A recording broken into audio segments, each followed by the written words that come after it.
Lauren, and today on Stitch Lessons, I'm going to show you how to embroider a French knot. French knots, which basically just look like a little knot sitting on the surface of your fabric, are a little tricky to make when you first start, but after some practice, they can add a really cute detail to your work. I use them to add highlights to the eyes of the plush toys that I sew, but you can dream up all kinds of creative ways to incorporate them into your work. Here's how it's done. Thread a big needle with some 6-strand embroidery floss and tie a knot at the end. Then, starting from the back, push your needle through where you want the French knot to sit and pull the thread through until the knot catches. Then, pull the thread over to the side and hold it taut so you can wrap your needle around 2 times pretty close to the fabric. Without letting go of the thread or letting those loops fall off the needle, push the tip back down into the fabric very close to where it's coming out, but not in exactly the same spot. Once it looks pretty secure like this, you can let go of the thread and carefully pull the needle all the way through so the excess thread forms a knot around the loops, sitting right on top of the fabric.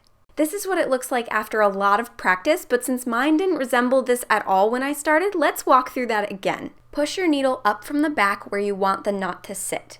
Hold onto the thread, then loop the tip of the needle around the thread 2 times, pretty close to the fabric.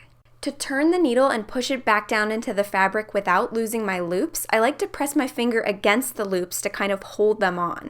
Then push the needle down close to where the thread is coming out of the fabric and pull it through slowly, waiting to let go of the thread until the last possible second.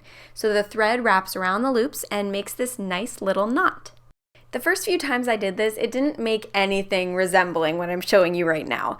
The thread just pulled through, or it got stuck in a weird thready mess. I was following the steps exactly how I was reading them, but it wasn't working.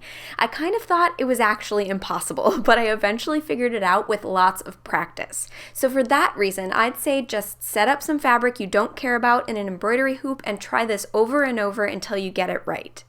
Sometimes I find it easier to do if I place the fabric down on the table, so I have one less thing to hold on to and I can push the needle into the table a bit to steady it before I pull it through. This is exactly what I do when I'm working on a piece too small to put into a hoop, like a plush face. I've also done a variation where I only loop the thread around 1 time instead of 2, and the knot turns out a little smaller if I need it to. Likewise, I just tested out a knot with 3 loops, and that one ended up being a little bigger, so you have options. And when you're done, just tie it off onto another stitch on the back or continue the rest of your stitching. I really like this stitch. I think it works really well anytime you need a dot and you want it to be a little bit decorative and 3-dimensional, and that is how you embroider a French knot. Thanks so much for watching this tutorial. I hope you make something lovely with what you learned. If you'd like to see more of the hand sewing and embroidery tutorials in this series, be sure to watch the rest of my Stitch Lessons playlist. Click one of the videos on the screen or check the video description for a link. Happy stitching!